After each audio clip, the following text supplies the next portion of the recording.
del 23 al 27. Leemos esta porción bíblica como trampolín a la enseñanza que vamos a comenzar en esta noche. De paso, vamos a continuar la enseñanza que hicimos la última vez que nos reunimos aquí en Matete. Y la Escritura nos dice en esa porción bíblica, otra vez, Proverbios capítulo 4, versículos del 23 al 27, lo siguiente: sobre toda cosa guardada, guarda tu corazón, porque de él mana la vida.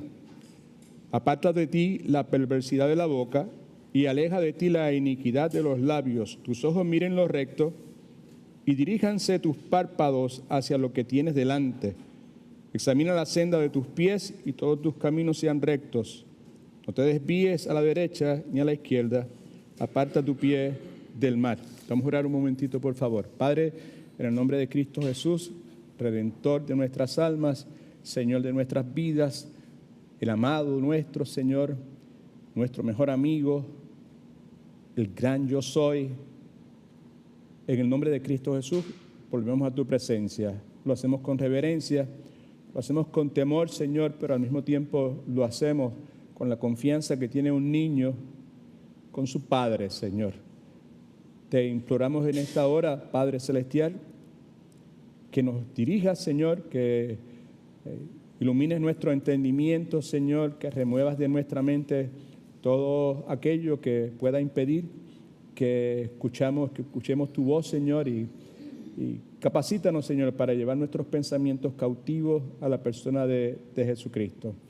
Yo te ruego, Señor, con humildad, Señor, que me ayudes a poder servirte en esta noche, Señor. Te imploramos que utilices tu palabra, Señor, para renovar nuestro entendimiento de forma tal que podamos continuar siendo transformados de adentro hacia afuera, Señor, y que cada día deseemos, Señor, ser más como Cristo, amarte a ti más y mejor, Señor, y odiar todo lo que tú odias, Padre Santo. Gracias por tu misericordia, gracias por tu paciencia, Señor.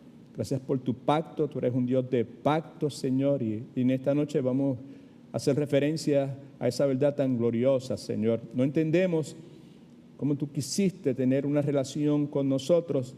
Reconocemos y nos gozamos, Señor, de que no fuimos nosotros los que te buscamos, que fuiste tú, Señor, el que quiso tener una relación con nosotros, independientemente de que tú conocías todo de nosotros, inclusive, Señor, la rebeldía que aún reina en los corazones de cada uno de nosotros, Señor. Ayúdanos a entenderte en esta noche con mayor claridad. Te lo rogamos en el nombre de Jesús, para su gloria. Amén. Ok, pues regresamos a este ciclo de Matete, prioridad y prioridades. El mismo, pues, tiene como punto de partida la porción bíblica que leímos hace un momento, sobre todo el versículo 23, sobre toda cosa que guardes, que protejas, protege tu mente, tu corazón, porque de él emana la vida, de él emana nuestros pensamientos y por ende todo lo que nosotros somos, todo lo que nosotros hacemos. ¿Okay? Hemos dicho que aunque ese mandato a cuidar, proteger nuestro corazón es algo que es general y que aplica a todos los creyentes en todo momento, también hemos dicho que hay momentos, hay temporadas, there are seasons in our life, en que pues esa preparación, ese cuidado requiere un esfuerzo particular. Mi experiencia personal me ha enseñado, entre otras cosas, que uno de esos tiempos cuando usted y yo debemos guardar nuestro corazón es cuando en nuestra mente surgen dudas y cuando nuestra mente es cubierta por lo que teológicamente se conoce como la oscuridad espiritual. Son momentos donde todo se nubla, donde la circunstancia nuestra se oscurece por las circunstancias que sea. Estoy hablando específicamente, a manera de introducción nuevamente, de esos momentos cuando sentimos que la luz de Dios, la presencia de Dios, el consuelo de Dios, ¿verdad?, se ha retirado de nosotros. Esos momentos cuando sentimos que la presencia del pecado, por otro lado, sentimos que la presencia de Dios se ha alejado de nosotros, pero también sentimos que la presencia del pecado remanente que está en cada uno de los que hemos nacido de nuevo, en una forma u otra, se hace presente, se hace evidente. Estoy hablando de esos momentos cuando usted y yo llegamos a un punto donde sentimos perder la esperanza y pensar muchísimas veces nos sucede lo peor acerca de nosotros mismos. Me explico. Ya lo hice la vez pasada y vuelvo a hacerlo en este momento. Me refiero a esos momentos cuando el desaliento nos asedia, mientras nosotros pensamos que el consuelo, el gozo, ¿verdad?, la victoria que en momentos dados experimentamos en nuestro pasado, no era más que una vana ilusión. Y nuestra profesión, muchas veces llegamos a pensar, nuestra profesión de fe era simplemente un mero acto de hipocresía. Muchas veces cuando las dudas, ¿verdad?, ocupan nuestra mente, ¿verdad?, pues esos tiempos de oscuridad espiritual, como estamos tratando de describir nuevamente, ocupan nuestra vida, pues sentimos precisamente de esa forma. Estamos hablando de esos tiempos en que las dudas, la oscuridad espiritual, hacen que el mandato de Proverbios 4:23, que es guardar, proteger, cuidar nuestro corazón, sea algo extremadamente difícil.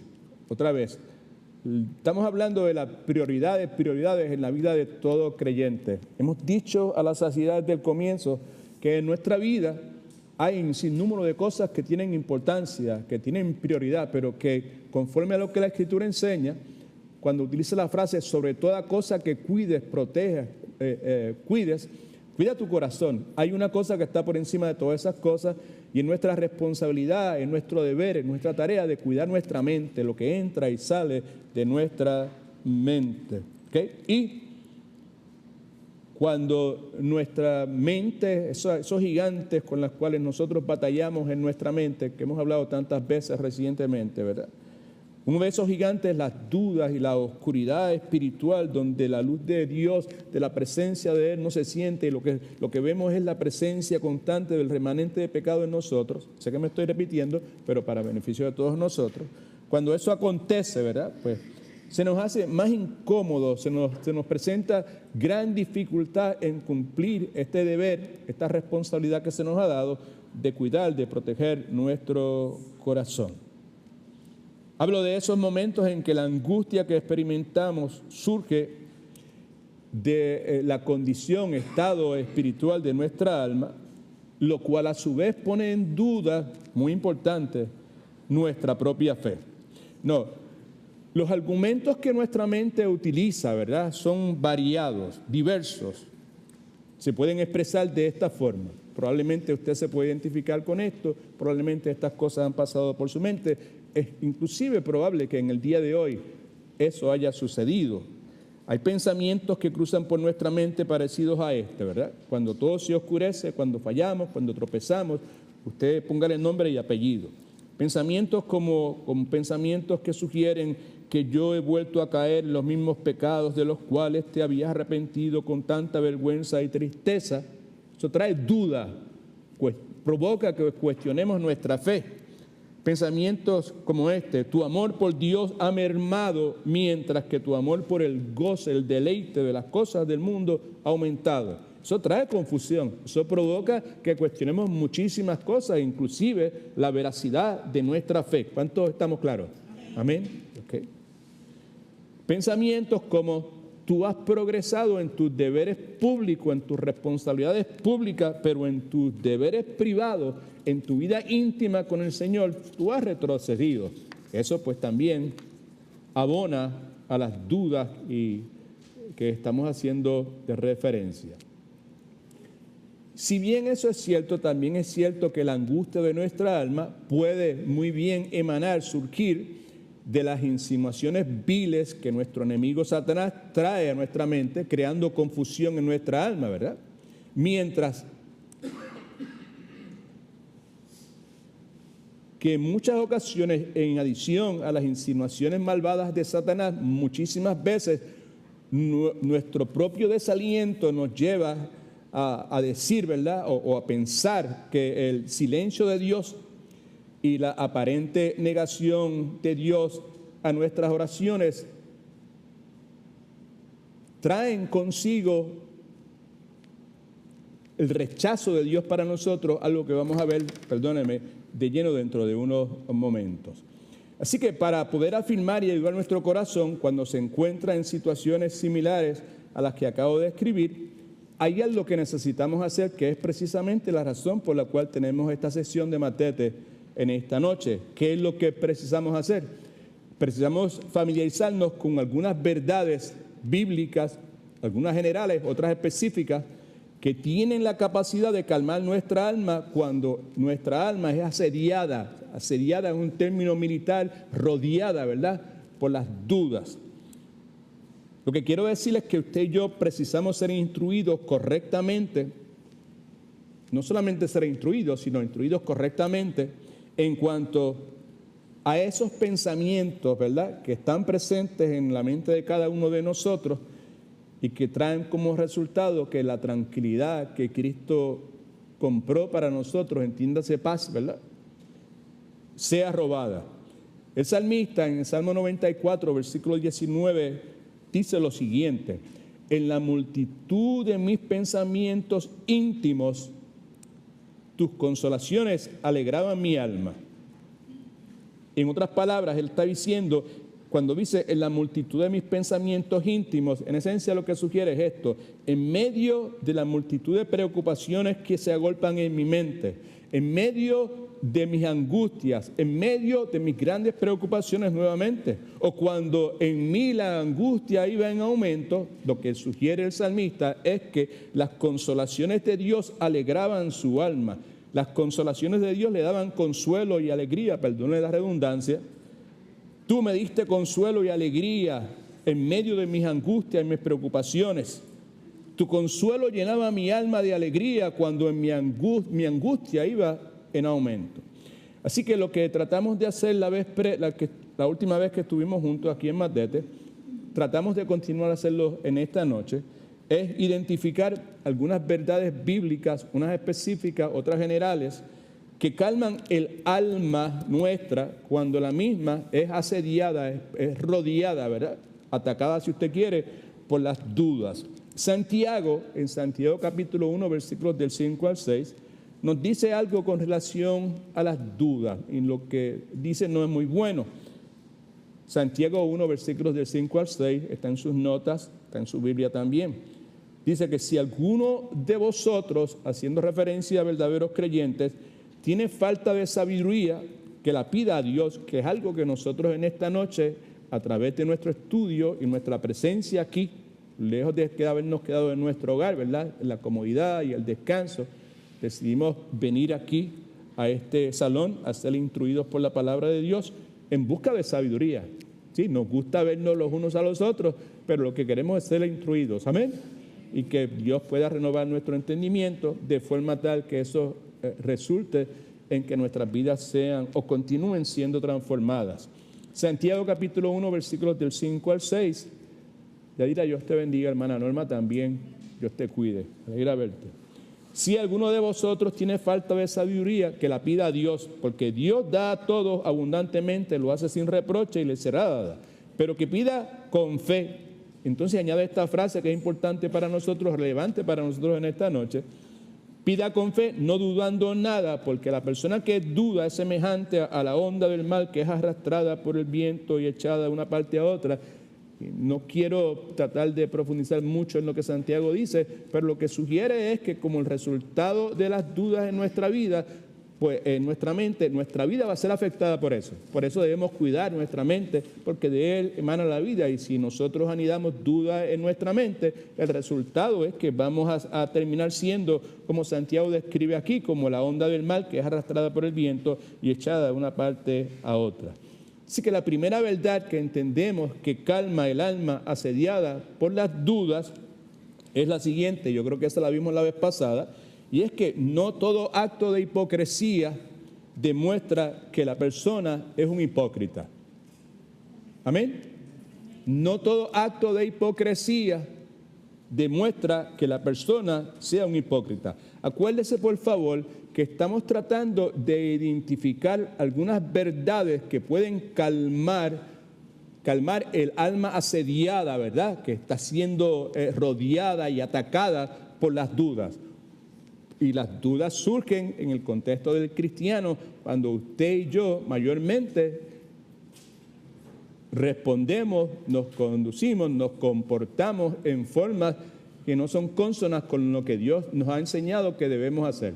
Y cuando nosotros pues hacemos de esa forma, no respondemos como debemos responder, el resultado es que vienen dudas a nuestra mente. Y cuando eso sucede, una de las cosas que viene a nuestra mente es que probablemente yo soy un hipócrita, porque un hipócrita, no voy a tratar de definir eso en esta noche nuevamente, simplemente es alguien que está pretendiendo ser algo que no lo es. Amén. Right.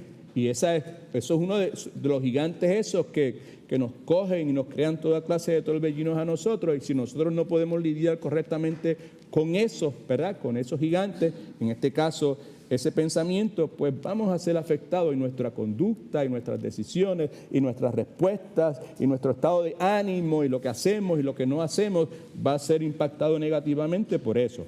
Así que, primeramente, una de las verdades que calman el alma asediada a las dudas es un principio general que vemos en la Escritura, muy importante, ¿verdad? Y es que no todo acto de hipocresía demuestra que la persona sea un hipócrita. Por lo tanto,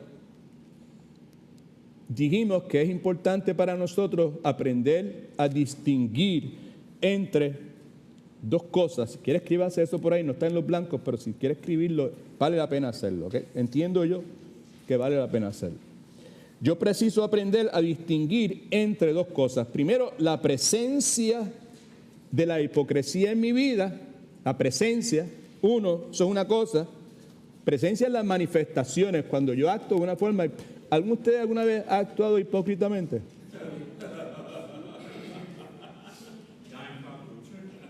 Let me try that again. Okay. Naya, Dios te bendiga, mi hermanita. Pregunta, ¿alguno de ustedes ha actuado hipócritamente alguna vez en su vida? Can I see your hand? Espérate, pero hay personas que aquí hay santificado algunos, ¿verdad? ¿Sabes? Y han sido glorificados algunos porque no levantan su mano, ¿verdad? Okay. Seguro que sí. Right? Por lo tanto, como cada uno de nosotros en determinado momento hemos actuado hipócritamente, alguien dice amén, aleluya. Así es, familia, ¿sabes? Este es el punto de partida, reconocer que eso es, yo cogeo esa pata. Right? Yo preciso aprender a distinguir, discernir. Esto es una cosa, esto es otra cosa. Distinguir entre la presencia de la hipocresía en mi vida. ¿Y qué es la presencia de la hipocresía en mi vida? Son las manifestaciones de hipocresía en mi vida, cuando yo actúo en una forma que no es lo que en realidad es, ¿verdad? Distinguir entre la presencia de las manifestaciones de la hipocresía en mi vida y el señorío, otra vez, de la hipocresía en mi vida. Son dos cosas distintas, una manifestación de hipocresía y el señorío de la hipocresía en mi vida. Ahora, ¿por qué razón eso es importante? ¿Por qué razón yo debo darle consideración a esa verdad que tiene la capacidad de calmar mi alma cuando mi alma es asediada por las dudas que provoca la inconsistencia en mi conducta? ¿Alguno de ustedes tiene problemas con su inconsistencia en su conducta? ¿Sí o no? Sí. Normal que tengamos problemas. El problema sería no estar incómodo con eso, ¿right? La inconsistencia está presente en nuestras vidas. Estaba presente en la vida, en el final de su vida, ¿verdad? Luego de haber sido utilizado gloriosamente por Dios en cosas que usted y yo podemos ni siquiera pensar en ellas, ¿verdad? El apóstol Pablo, había una inconsistencia constante en su vida, que él la define en Romanos capítulo 7, que hicimos referencia el domingo pasado, como esta porción bíblica que muchos de nosotros le queremos sacar el cuerpo, ¿verdad? Porque nos pone incómodos, ¿right? Entonces, la razón por la cual nosotros necesitamos distinguir entre la presencia, las manifestaciones de la hipocresía en nuestra vida y el señorío de la hipocresía en nuestra vida, es porque hay restos, una palabra bíblica para eso, remanente, de engaño aún en los mejores corazones, incluyendo el corazón del apóstol Pablo. ¿Okay? Sabemos, si hemos leído un poquito de la Escritura, Antiguo Testamento y Nuevo Testamento, que eso es algo consistente, no aceptable, no recomendable, no se aplaude. ¿Me están siguiendo, familia? ¿Right? Okay. En la vida del creyente, pero es una cosa que es una realidad y se debe atender porque se debe responder a eso correctamente. Tenemos ejemplos de Pablo, hemos dicho de Pedro en el Nuevo Testamento y tenemos ejemplo de David en el Antiguo Testamento. Ahora, lo que nosotros sabemos es que tanto David como Pedro son personas que la Escritura consistentemente nos llama a emular. Emular quiere decir a imitar, ¿right? Okay. Tomar en consideración su comportamiento, ¿verdad?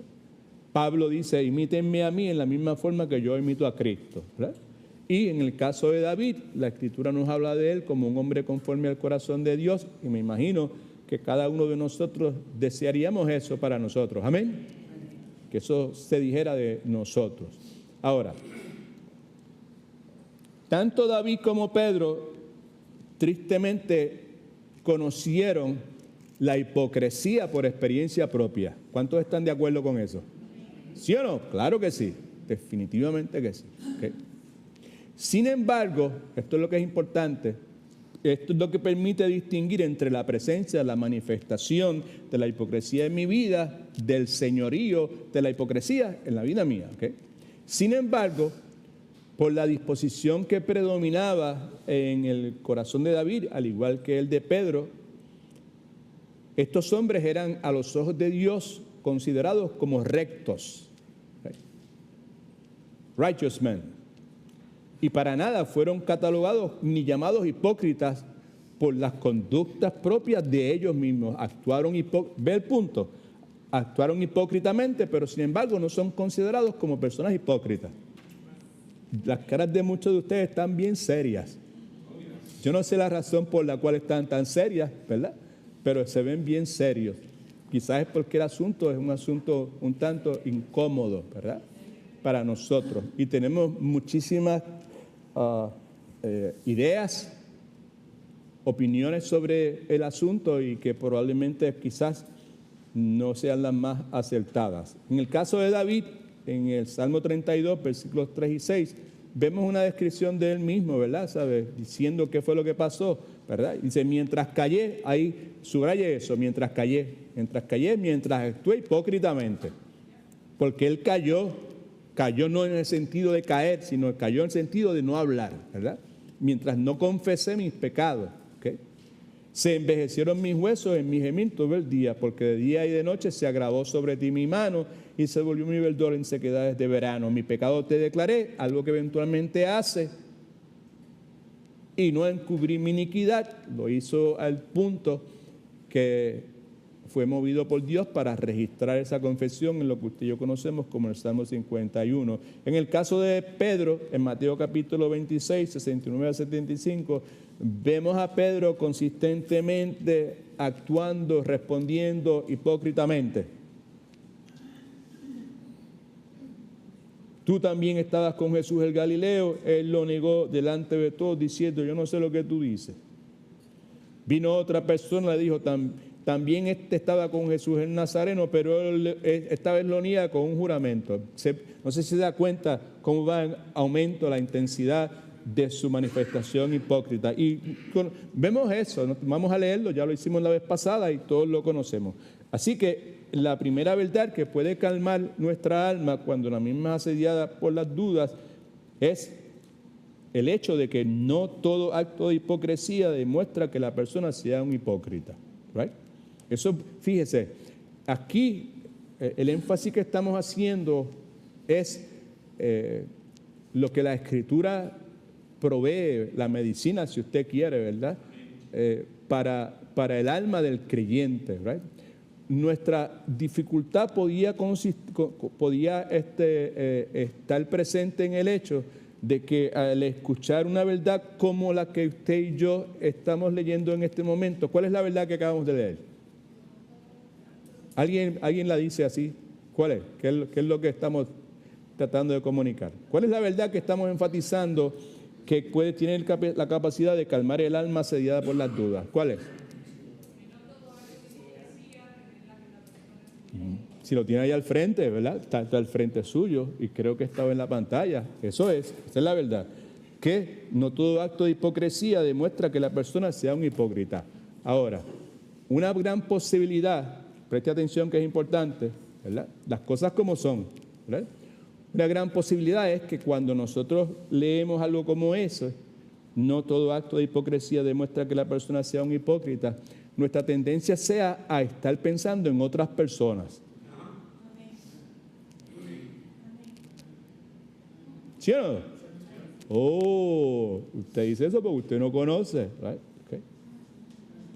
Pero si ese es su caso, pues lo primero, si fuera mi caso, déjeme decirle, si fuera mi caso, pues yo inmediatamente lo que debo hacer ante la confrontación amorosa que yo acabo de hacer es confesar mi pecado y pedirle perdón a Dios. Amén. Pero el punto nuevamente es que esa es la realidad de cada uno de nosotros. Y esto está aquí, ¿verdad? Se le presenta en esta hora con el propósito de que usted y yo podamos hacer lo que este ciclo de Matete nos está presentando, el desafío que nos está presentando. ¿Qué es cuál? ¿Verdad? Sobre toda cosa que nosotros cuidemos, guardemos, protejamos nuestra mente, nuestro corazón de estos pensamientos que entran en nosotros y que nosotros tenemos la oportunidad de dejar que las aves nos vuelen por encima de la cabeza, o podemos impedir y no nos hagan nido, o podemos dejar que nos hagan nido. Cuando las dudas entran con la intención de hacer nido, y el resultado es que nuestra vida se afecta negativamente, ¿right? Y entonces, una de esas cosas que no debe entrar en nuestra mente, no debe tener cabida en nuestra mente, son las dudas, ¿right? Y una de las dudas que el fracasar, el tropezar, trae en la vida de nosotros por nuestras inconsistencias es la posibilidad de considerarnos a nosotros mismos como una persona hipócrita. No solamente Satanás nos va a decir que tú eres una persona hipócrita, otras personas nos van a mirar y nos van a decir que eres una persona hipócrita, sí que nosotros mismos, que es el énfasis que estamos tratando de hacer, nos podemos ver a nosotros mismos de esa forma, y lo que estamos tratando de hacer es simplemente ver en este momento ahora pues algunas cosas, principios, verdades bíblicas que nos pueden confirmar eso. Utilizamos dos ejemplos, la vida de dos personajes bíblicos, hay muchos otros en la Escritura. Uno es Pedro en el Nuevo Testamento, que actuó de forma hipócrita, pero no es un hipócrita. ¿Amén? Right? Okay. Y David actuó hipócritamente, pero no es un hipócrita. Okay. So, quizás en la mente de nosotros no haya cabida para eso. Y quizás en la mente nuestra, el hecho de que una persona actúe en algún momento, ¿qué es actuar hipócritamente? Pedro negó, ¿verdad? Okay. No una vez, Pedro blasfemó, Pedro maldijo. ¿Cuántos de ustedes han maldecido alguna vez? Antes y después. O sea, pues eso, en el contexto de lo que estamos hablando, nos convierte a cada uno de nosotros en personas hipócritas. Segundo, otra verdad que calma el alma asediada por las dudas es que debemos tomar en cuenta todas las cosas que se dicen en nuestro favor como las que se dicen en nuestra contra. ¿Right? Okay. Yo estoy convencido que un pecado que a veces muchas personas piadosas son personas que se han determinado a vivir conforme a la voluntad de Dios, un pecado que las personas piadosas cometen es que son extremadamente severas consigo mismas y no han aprendido a considerar de manera imparcial el estado de sus almas. ¿Okay? Esa manera de proceder es algo parecido a lo que leemos aquí en Proverbios capítulo 13, versículo 7. ¿Okay? Salomón habla sobre un particular que se asemeja grandemente a lo que la verdad que estamos tratando de destacar en este momento. Proverbios 13:7 dice, hay quienes presumen de ricos y no tienen nada. En otras palabras, hay quienes no tienen nada y presumen de ricos. Y luego dice, hay quienes pasan por pobres y tienen muchas riquezas. Lo que quiere decir es que hay quienes todo lo tienen y aparentan ser pobres. ¿Cuál es el punto? Quizás usted se pregunte. El punto es que, o por lo menos lo que yo quiero comunicar en esta hora, es que el pecado que condena a los hipócritas es fingir ser mejores de lo que son. Por otro lado, el pecado de la insensatez de algunos cristianos piadosos es que hacen que su condición parezca peor de lo que en realidad es. ¿Okay? Alguien, hablando sobre el particular, hace algunas preguntas que son propias a considerar. Él dice, ¿por qué convertirme en enemigo de mi propia paz? Hablando de ver qué es lo que la Escritura nos dice sobre este particular, esta persona pregunta, ¿por qué leer las evidencias del amor de Dios con mi alma, lo que leemos en la palabra de Dios, como las lee un hombre superficialmente, ¿verdad?, que está tratando de leer un libro con el propósito de refutarlo? No sé si usted entiende eso, ¿verdad? Hay personas que leen obras literarias con el propósito de refutar lo que esa obra literaria está proponiendo. En otras palabras, ¿por qué tratar de evadir aquellos consuelos que son legítimamente nuestros? Por ejemplo, Romanos capítulo 8, versículo 1 dice, ahora pues ninguna condenación hay para los que están en Cristo, los que no andan conforme a la carne, sino conforme al Espíritu. Primera de Juan capítulo 1, versículo del 8 al 9, si confesamos nuestros pecados, Él es fiel y justo para perdonarnos y limpiarnos de toda maldad. ¿Ok? Así que dos verdades que calman el alma asediada por las dudas. Primero, no todo acto de hipocresía demuestra que la persona sea un hipócrita. Segundo, que debemos tomar en cuenta tanto las cosas que se dicen a nuestro favor como las que se dicen en nuestra contra. ¿Okay? Y tercero, muchos son los santos que se acusan y condenan a sí mismos por aquello de lo que Dios nunca les acusa ni condena. ¿Y dónde usted puede encontrar eso? Usted lo puede ver en muchos lugares de la Biblia. Un ejemplo donde está sumamente claro, ¿verdad? Quizás no está sumamente claro, pero si usted lo lee varias veces y lo lee en su contexto, antes y después, se le hace claro. ¿Right? En Isaías capítulo 63, versículos 16 y 17. Leemos primero el versículo 17, me parece que así fue que lo presentamos en la nota suya. Primero el 17 y después el 16, ¿right? En el 17 encontramos al profeta diciendo, ¿por qué, Señor, endureces nuestro corazón? Leemos, Isaías 63, 17. ¿Por qué, Jehová, nos has hecho errar de tus caminos y has endurecido respecto a tu temor nuestro corazón? ¿Verdad? Vuélvete por amor de tus siervos, por las tribus de las tribus de tu heredad. Right? Now, en el versículo 16, que es previo a se da a entender que estas personas para nada tenían sus corazones endurecidos, porque leemos en el versículo 16, pero tú eres nuestro Padre.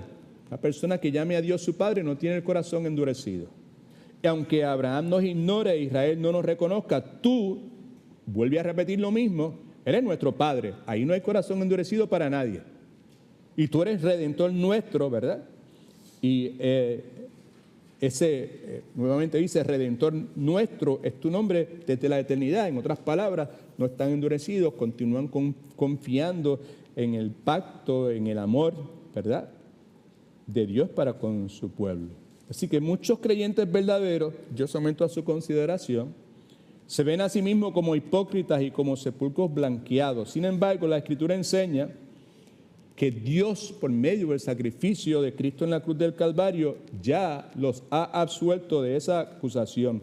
Romanos capítulo 8, versículo 1, nuevamente. Ahora pues, ninguna es cuánto. Ninguna condenación hay para los que están en Cristo Jesús. Verdad número 4. No todo lo que cause aflicción al pueblo de Dios es razón suficiente para hacerles cuestionar su sinceridad. Vuelvo a recalcar qué es lo que estamos haciendo, ¿ok? ¿Qué es lo que estamos haciendo en esta noche? Estamos considerando la necesidad de cuidar nuestro corazón en tiempos de duda y en tiempos de oscuridad espiritual.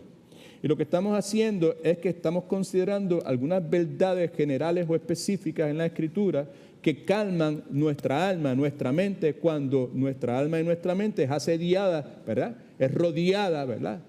Intimidada, si usted quiere, por las dudas. Y pues las dudas es algo que no es muy beneficioso para nosotros, es algo que pues Dios no desea que sea parte de nuestra vida, y lo vimos con claridad en la porción bíblica de Santiago capítulo 1, versículos del 5 al 6. ¿Okay? Así que lo número 4 que vemos aquí, o la verdad número 4 que puede calmar el alma asediada nuestra cuando la duda la ataca, es que no todo lo que cause afición al pueblo de Dios es razón suficiente para hacerla cuestionar su sinceridad. Usted puede ver la duda presente en esa afirmación. A ver, lo primero es que la afirmación sugiere que hay algunas cosas que van a traer aflicción al pueblo de Dios. Uno, ¿verdad? Pero el hecho de que si hay algo que trae aflicción al pueblo de Dios, ¿verdad? No todo es razón suficiente para hacerle dudar, para hacerle cuestionar su sinceridad. Y yo pongo a su consideración que está haciendo referencia ahí a la sinceridad de su fe. No sé si está en sus notas, si no está, escríbalo por algún lado. La sinceridad de su fe.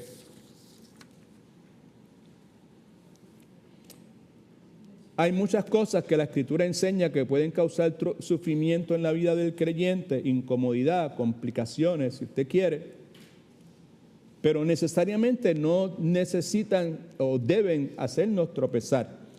Primera de Pedro capítulo 4, versículos del 12 al 13, Pedro dice: amados, no os sorprendáis, o sea, el sufrimiento va a estar presente y el que me tome de sorpresa, pues probablemente es razón para inferir que Pedro está sugiriendo que no tenemos que tropezar, ¿verdad? ¿Sabe? Dice nuevamente, no os sorprendáis, no tropiecen, ¿verdad? No os sorprendáis por el resultado del fuego de la prueba que os ha sobrevenido, como si fuera una cosa extraña o que os está aconteciendo. Todo lo contrario, gócense por cuanto soy participante de los padecimientos de Cristo, para que también en la revelación de su gloria os gocéis con gran alegría. ¿Cuál es el punto que quizás usted se pregunte? Es este. A ver, Señor, ayúdame a explicarlo con claridad. Si cada vez que la aflicción aparezca en nuestra vida, por las razones que sea, porque muchas veces la aflicción viene por resultado de nuestras decisiones de las cuales nosotros estamos conscientes, muchas veces viene por resultado de decisiones que nosotros tomamos, ¿verdad? Que no estamos conscientes de que estemos haciendo algo incorrecto, y muchas veces suceden por condiciones de las que usted y yo desconocemos. ¿Amén? Bueno, el punto es, si cada vez que la aflicción, por las razones que sea, aparezca en mi vida, yo voy a poner en tela de juicio una expresión que sugiere una cosa que se llama duda. Right? Voy a poner en tela de juicio todo lo que Dios ha obrado en mí, porque en un momento dado tropecé, ¿verdad?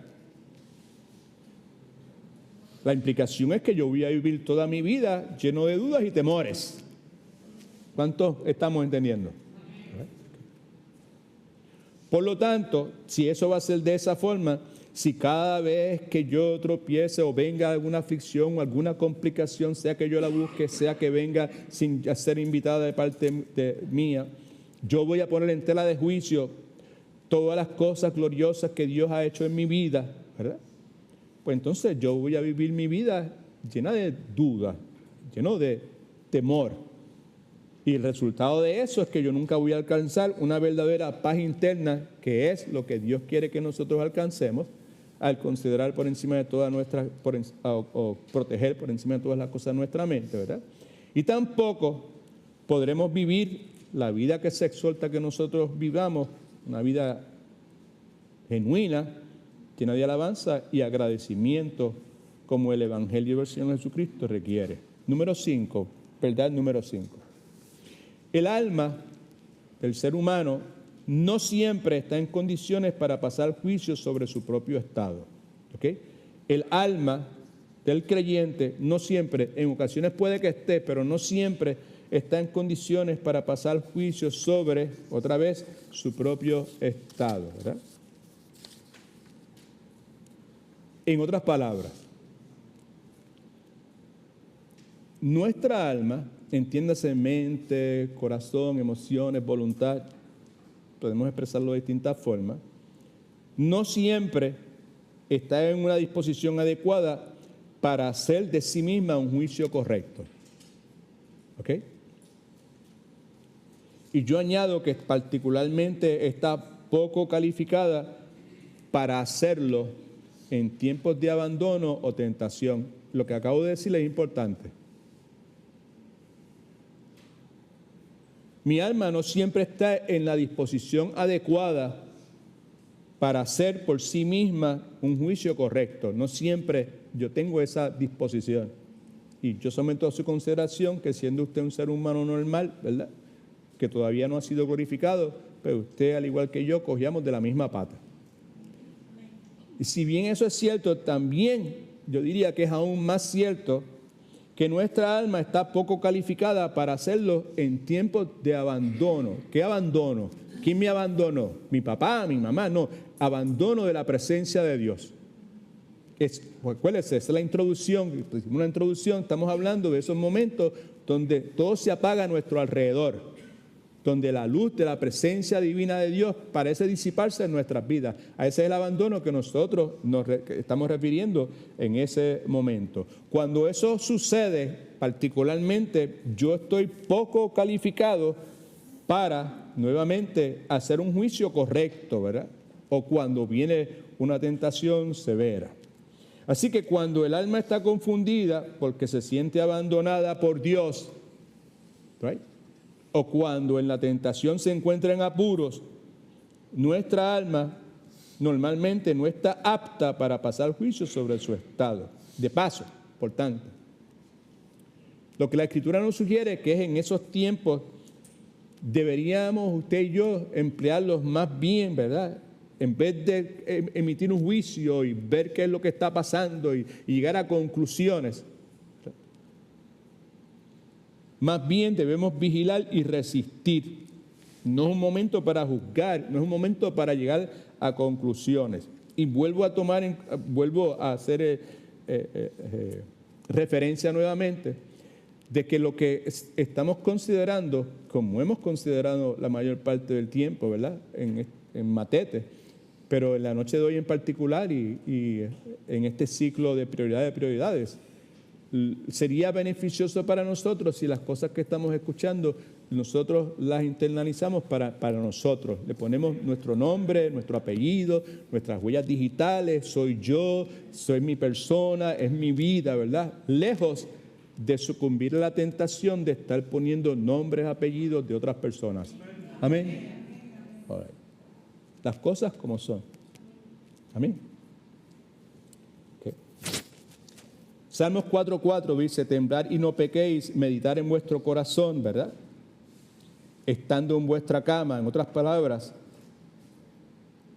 ya acostados y en silencio, examinad su propia conciencia. Podemos añadir un poco más sobre el particular, pero el tiempo nos traiciona. Número 6, por favor. No toda suspensión de la paz con Dios es un quebrantamiento del pacto con Dios. No toda la suspensión de la paz con Dios, que es lo que provoca que usted y yo sintamos este abandono, ¿verdad?, es un quebrantamiento del pacto con Dios. Usted y yo tenemos un pacto con Dios. Dios tiene un pacto con nosotros. Quizás la ilustración que voy a utilizar en este momento no sea la mejor, pero es la que tengo a la mano, ¿verdad? Es el caso del esposo o la esposa que tiene muchas debilidades y tiene muchos defectos. Y por consiguiente, como tiene muchas debilidades y muchos defectos, yo me siento muy contento de estar en la presencia de personas que no tienen muchas debilidades y no tienen defectos.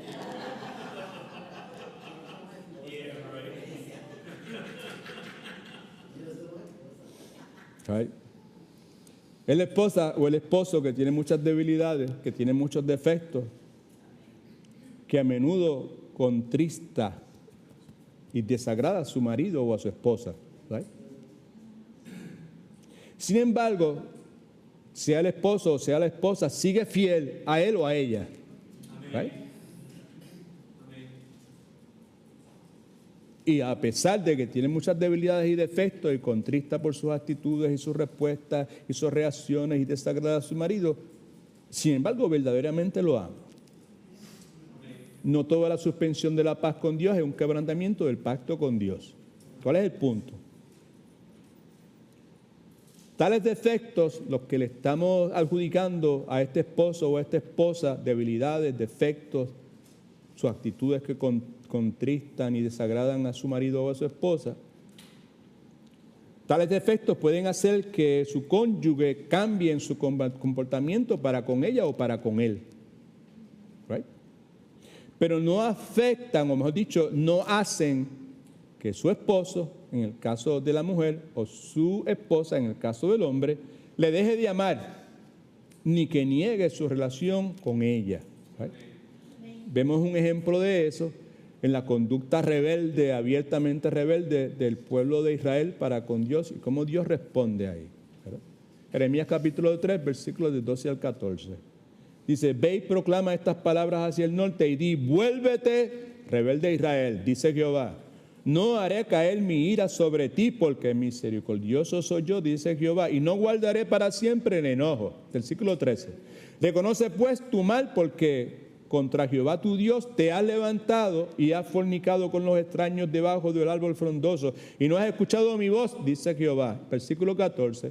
Convertíos hijos rebeldes, dice Jehová. Y escuche ahora, hacía referencia al pacto de Dios. ¿Okay?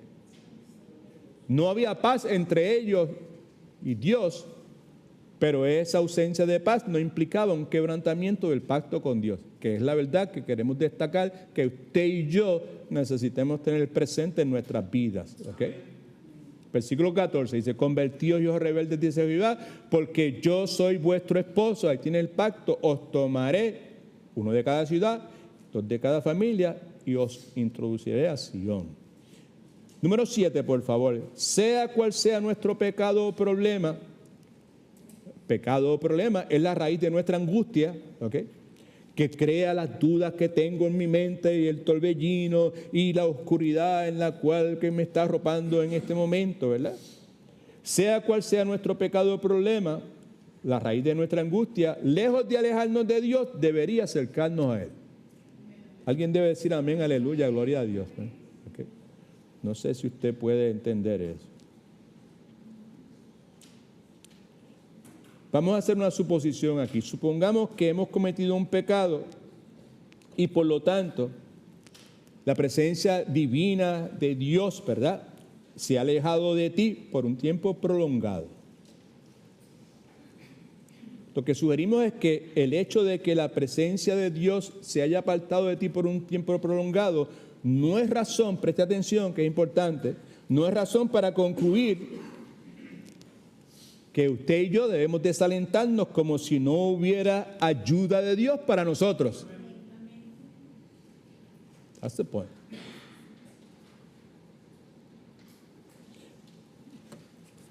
Mire, lo que quiero decir es que aquí hay unas verdades, ¿verdad?, que son generales, provienen de la Biblia, y que cuando usted y yo hemos digerido, ¿verdad?, hemos procesado, la hemos masticado, le hemos sacado el jugo, ¿verdad?,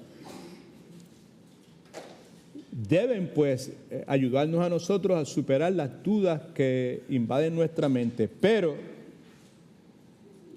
si luego de haber, por ejemplo, ¿verdad?, digerido estas verdades, usted y yo seguimos con dudas y angustia, hay cosas que debemos considerar. Y si hasta este momento no ha prestado atención, yo le sugiero que lo haga en este momento. ¿Okay?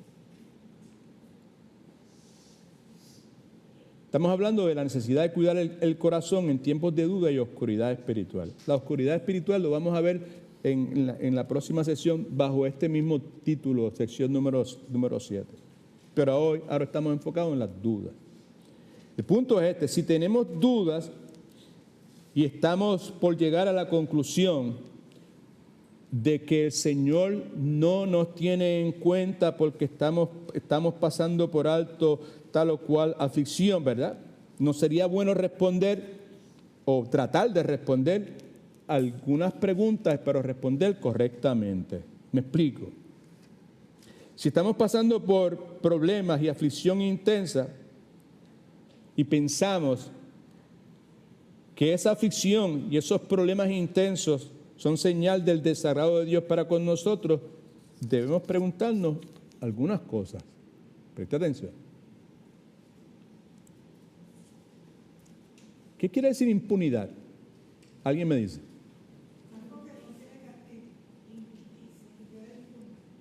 Algo debería tener castigo, pero no se le otorga, ¿verdad? Impune, ¿ok? Esta es la pregunta. ¿Entendieron lo que la hermana dijo? Impunidad. Pregunta. No me tiene que contestar y no lo haga. Simplemente si quiere contestarlo en sus notas ahí, usted lo hace, ¿verdad? Esta es la pregunta. ¿Son acaso entonces la impunidad y la prosperidad en una persona señales del amor y la aprobación de Dios? No. Sí, usted allá usted piense, ¿verdad? Porque si luego de ver estas 7 verdades que están aquí, usted todavía no puede procesar y no entiende, esto como que no encaja, pues hay unas cosas que usted y yo podemos hacer y esta es una de ellas. ¿Okay? ¿Son acaso entonces la impunidad y la prosperidad señales del amor y la aprobación de Dios? La respuesta es no. Claro que no. ¿Será que la Escritura nos dice totalmente lo contrario? La respuesta es, claro que sí. Proverbios capítulo 13, 1, mejor dicho, versículo 32. Porque el desvío de los ignorantes los matará. Pero mire ahora, la prosperidad de los necios los echará a perder. La complacencia, el deleite, la satisfacción de los necios los destruirá. De la misma forma, la palabra que vemos en el Salmo 73, versículos 3 y 5, nos da testimonio de esta realidad. ¿Ok? El salmista hablando, porque tuvo envidia de los arrogantes, viendo la prosperidad de los impíos, no se atribulan por su muerte, pues su vigor está entero, ¿verdad? A ellos no les preocupa la muerte, están llenos de salud, no se preocupan por nada, no pasan trabajo como los otros mortales, ni son azotados como los demás hombres, no han sufrido las penas humanas, ni han estado en apuros como todos los demás, no tienen los problemas que todo el mundo tiene, no sufren como los demás. Nuevamente, presta atención. Si por resultado de la aflicción, de los problemas, de las complicaciones que usted y yo tenemos en esta vida, nos inundan las dudas y usted y yo llegamos a concluir, ¿verdad? Pues Dios me ha desechado. Dios ya no me tomará en cuenta. Dios ya no me ama. Si usted llega a esa conclusión, pues hay otra buena pregunta que usted y yo podemos hacernos, y es esta. ¿Podemos llegar nosotros a la misma conclusión con respecto a todos los demás que han sido afligidos más que nosotros? ¿Podemos llegar usted y yo a la misma conclusión de que porque tengo aflicción, de que porque tengo problemas, porque tengo complicaciones y estas dudas me inundan, que yo llegue a concluir, bueno, el hecho es que ya Dios se dio por vencido conmigo? Dios me ha desechado. Ya Dios no me va a tomar más en serio. Ya Dios no me ama. Muchas personas piensan de esa forma. Entonces sería bueno para nosotros preguntarnos si podemos llegar a la misma conclusión con respecto a todo ese montón de personas, los demás, y fue lo que dije al comienzo, ¿verdad?, que han sido afligidos 1000 veces más que nosotros. Si no me entiende, esto es lo que quiero decir. Si el argumento se puede aplicar a mí, entonces se puede aplicar a todo aquel que se encuentre en la misma situación. Es más, diría yo, mientras mayor sea la aflicción de un hijo de Dios, más fuerte resultaría ese argumento. ¿Cuál argumento? De que si yo tengo gran aflicción en la vida mía, ¿verdad?, grandes complicaciones, grandes problemas, ¿por qué? Dios se ha dado por vencido conmigo, porque Dios me ha desechado, porque Dios ya no me ama, ¿verdad? ¿Okay?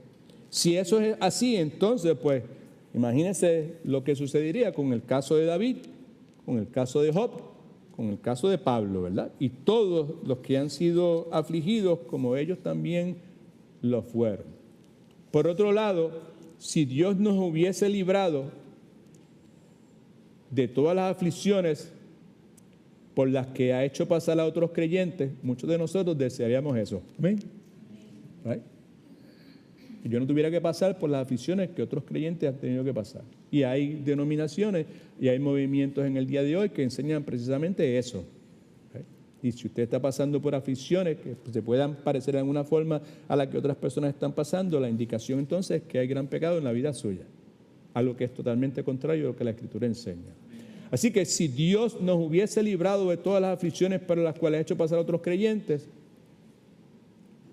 me parece a mí que quizás sería una razón más contundente para llevarnos a dudar si Dios me hubiese librado de todas esas aflicciones, particularmente cuando consideramos la verdad de Hebreos capítulo 12, versículos 7 y 8, que dice, si soportáis la disciplina, Dios os trata como ¿qué?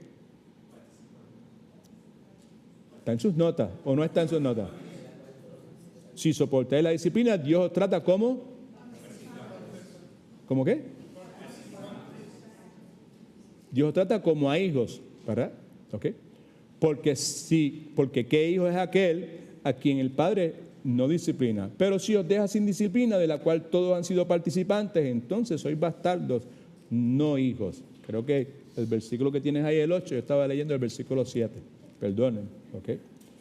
Lo que dice entonces es que debemos soportar la corrección y así Dios nos trata como a hijos. ¿Acaso hay algún hijo a quien su padre no corrija? Claro que no, si es tratado correctamente. ¿Okay? Pero si Dios nos corrige como corría a todos sus hijos, es que no nos corrige, mejor dicho, es que no soy hijo legítimo, sino bastardo. Por otro lado, me parece a mí que la realidad es que históricamente nuestro Padre Celestial, a través de la historia de la redención, que es la historia del pueblo de Dios, ¿verdad? Nuestro Padre Celestial consistentemente ha sido acusado por hijos rebeldes como usted y como yo. Me explico. Usted y yo tenemos un problema. La mayor parte de nosotros, si Dios nos aflige, reaccionamos diciendo que Dios no me ama y porque Dios permite esto en la vida mía. Quizás no lo verbalizamos de esta forma, ¿verdad? Pero nuestra respuesta y la forma que respondemos, pues eso es lo que estamos comunicando. Entonces, si Dios no nos libra de la aflicción, muchas veces cuestionamos su amor. Obviamente, me parece a mí que hay muchísimas cosas mejor que hacer que estar cuestionando, ¿verdad?, a Dios cuando la vara de la aflicción y las complicaciones vienen a nuestra vida. ¿Okay? Como he tratado de hacer, pues hay algunas cosas que nos pueden beneficiar. Una de las cosas que nos puede beneficiar es hacer algunas de las preguntas que hemos hecho hasta ahora, ¿verdad? Y hay otras que podemos hacer sobre el particular. Particularmente, otra vez, cuando estamos considerando, ¿verdad?, el hecho de que sea cual sea nuestro problema o pecado, lejos de alejarnos de nuestro Dios, debería acercarnos a Él. ¿Cómo eso sucede? ¿Verdad?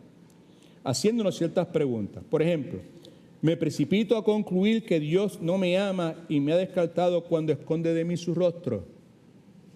Yo no sé si estoy hablándole a alguien en particular aquí, ¿verdad? Pero eso ha sido una realidad en la vida mía por mucho tiempo. ¿Okay? Llego a pensar que mi situación es miserable porque es oscura o porque resulta ser incómoda.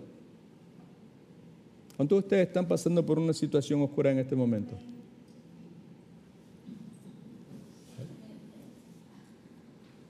¿Cuántos están pasando por una situación incómoda en este momento? Yo, yo conozco a la mayor parte de ustedes. ¿No? Quizás es que le pasa como a mí, que tengo el hombro derecho lesionado, ¿verdad? Y son derechos y no lo pueden levantar. ¿Okay? El punto es que antes de llegar a conclusiones tan precipitadas como esta, ¿cuáles son? ¿Verdad? La situación que estoy pasando es sumamente complicada, sumamente incómoda. Por lo tanto, eso quiere decir que Dios no me ama o que Dios me ha descartado, me ha puesto al lado, put me in the shelf, right? Okay. Cuando está escondiendo de mí su rostro. Eso es una, como acabo de decir, una conclusión precipitada. O llegar a pensar que mi situación es miserable. Miserable pues porque la cosa está oscura, está complicada, es incómoda, ¿verdad? Mientras que otras personas la tienen muy bien. Si eso fuera de esa forma, pues hay otras cosas que nos podemos nosotros también considerar, ¿verdad? Si podemos interpretar de manera positiva o negativa cualquier providencia que Dios traiga a nuestra vida, ¿verdad? Lo que quiero decir es que estamos conscientes de que si algo viene a mi vida, es parte de la providencia de Dios para mi vida. Amén. Partimos de esa premisa, ¿verdad? Pero si yo puedo interpretar que algo que la providencia de Dios trae a mi vida es algo negativo o algo positivo, ¿verdad? Yo puedo hacer eso, pues entonces, ¿por qué no interpretarla en mejor sentido? En vez de estar pensando tan negativamente de lo que está pasando en mi vida y que se acabó el mundo y que ya no hay esperanza para mí y que ya Dios nunca va a hacer que su rostro brille sobre mí y que me va a devolver su gozo y que me va a volver a utilizar y que va a traer a mi vida un renacer y todo ese sinnúmero de cosas que nosotros anhelamos, ¿verdad? Eso sería pues interpretarla en forma negativa. Pues en vez de hacerlo en forma negativa, ¿verdad? Podemos entonces interpretarla en un mejor sentido. ¿Algunas preguntas? ¿No puede Dios tener un plan de amor en lugar de un plan de rechazo, en un plan de castigo o un plan de repudio, ¿verdad? En la providencia por la cual nos lamentamos, no sé si entiende eso último, o sea, providencia por la cual me lamento es por lo que Dios permite que venga a mi vida, que es aflictivo, que es adverso, que es complicado, que me fastidia, que me saca por el techo, ¿verdad? No puedo yo ver quizás que Dios tiene un plan de amor en vez de un plan de rechazo. Esto te está pasando por lo que hiciste, ¿right? En vez de eso, ver un plan de amor en esa providencia que Dios permite que venga a mi vida y por la cual yo me estoy lamentando. Esta otra pregunta para mí es más significativa. ¿Acaso no puede Dios apartarse por un tiempo de mi vida sin apartarse para siempre? ¿Sí o no? Sí, claro que sí. Okay. La forma que probablemente algunos de ustedes estén pensando es ¿por qué yo tengo que hacerme ese tipo de preguntas? Yo creo que la contestación más justa es esta. Nos hacemos ese tipo de preguntas porque usted y yo probablemente no vamos a ser los primeros en equivocarnos al juzgar el designio de Dios para nuestra vida al retirar de nosotros su divina presencia. Muchas veces Dios remueve de nosotros su divina presencia y la inmensa mayoría de las veces usted y yo somos parte de ese grupo de personas que nos equivocamos al juzgar lo que Dios está haciendo en nuestras vidas. Un poquito profundo quizás para algunos de ustedes, para mí probablemente lo es también, ¿verdad? Pero eso es de esa forma. No es nada nuevo, ¿ok? No vamos a ser los primeros en equivocarnos al juzgar el designio de Dios al retirar de nosotros su divina presencia. Isaías 49:14 dice, pero Sión ha dicho, me dejó Jehová, el Señor se olvidó de mí. El Señor me abandonó, mi Dios se olvidó de mí. ¿Fue lo que Sión decía cierto? De ningún modo, para nada. Versículos 15 y 16, mire lo que dice. ¿Se olvidará la mujer de lo que dio a luz de su hijo? Para nada. Para dejar de compadecerse del hijo de su vientre, imposible. Aunque ella lo olvide, Dios dice, yo nunca me olvidaré de ti. He aquí que en las palmas de las manos te tengo esculpida, delante de mí están siempre tus manos. ¿Okay? Ahora, permíteme concluir diciendo esto. ¿Okay? ¿Será que usted y yo podemos ver señales de un abandono total y definitivo en nuestra alma? Mire lo que dije, quizá será posible que usted y yo podamos ver un abandono total y definitivo de nuestra alma, de modo que podamos estar seguros de que Dios nos ha abandonado, nos ha desechado? La respuesta a eso podría ser sí. ¿Está mi corazón inclinado a dejar a Dios? La respuesta de eso podría ser sí también. ¿He perdido mi sensibilidad para el pecado? La respuesta de eso también podría ser sí. Y si la respuesta a esas preguntas es sí, pues entonces usted y yo tenemos verdaderas razones para alarmarnos. Amén. Por otro lado, alabado Cristo, si en esa hora tan oscura usted y yo percibimos la misma realidad al pecado como siempre la hemos percibido luego de que Cristo nos dio ese nuevo nacimiento, y si luego de haber percibido la sensibilidad del pecado que siempre hemos tenido, usted y yo continuamos tan resueltos como hemos estado anteriormente a aferrarnos de Dios de forma tal que podemos decir: yo no voy a dejar a mi Dios. Que Dios haga conmigo lo que a Él le plazca, pero para nada y por nada lo dejaré.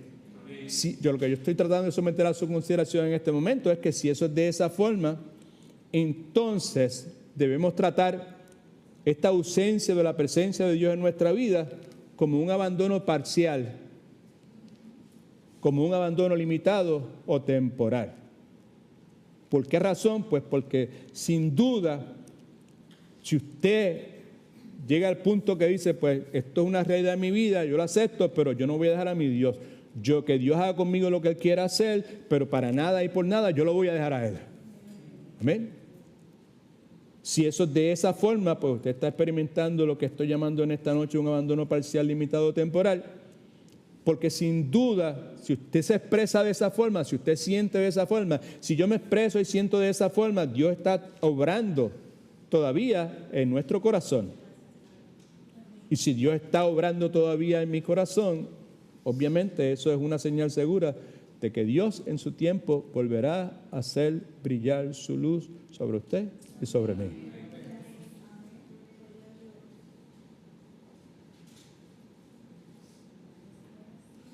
Tres preguntas más.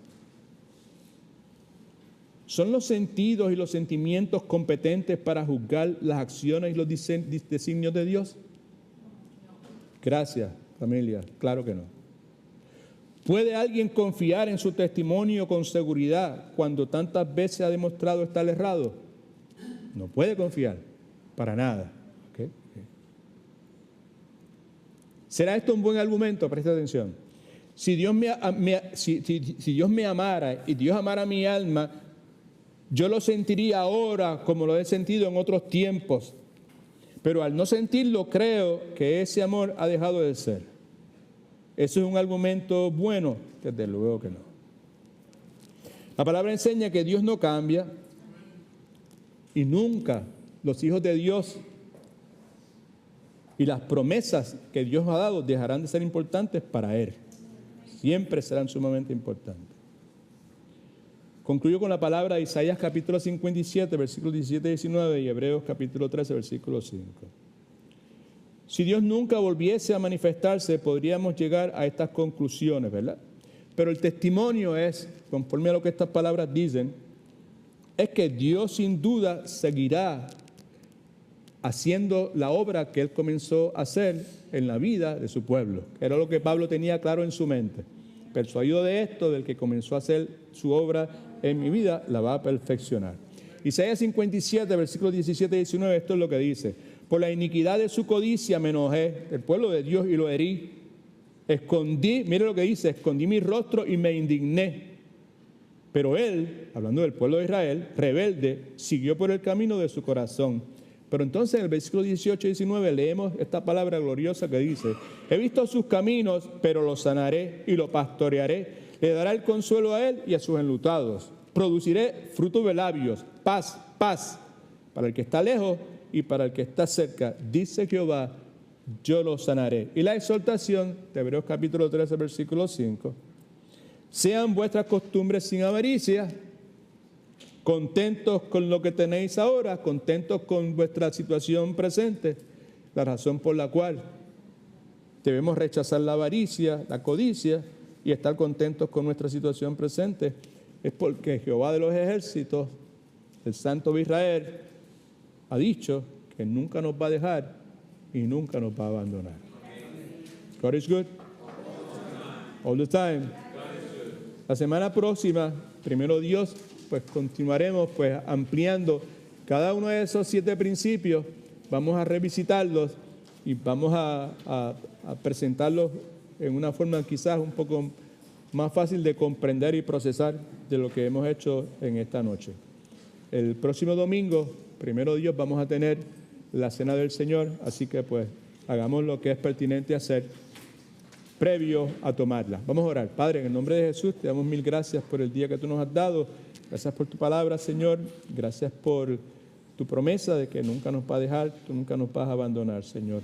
Te imploramos que, Señor, pues renueves nuestro entendimiento, Señor, y que nos permitas, Padre, comprender verdades como las que en esta noche hemos considerado, Señor, y pues solamente tú puedes darnos la capacidad para hacerlo. Te rogamos que nos conduzcas de regreso a nuestros hogares, Señor, que nos permitas tener un descanso profundo, Señor, y que en el día de mañana nos levantemos con la disposición, Señor, de servirte y seguirte como tú mereces que ser seguido, Señor. Gracias por amarnos en la forma en que lo haces, Señor. En el nombre de Jesús oramos. Amén.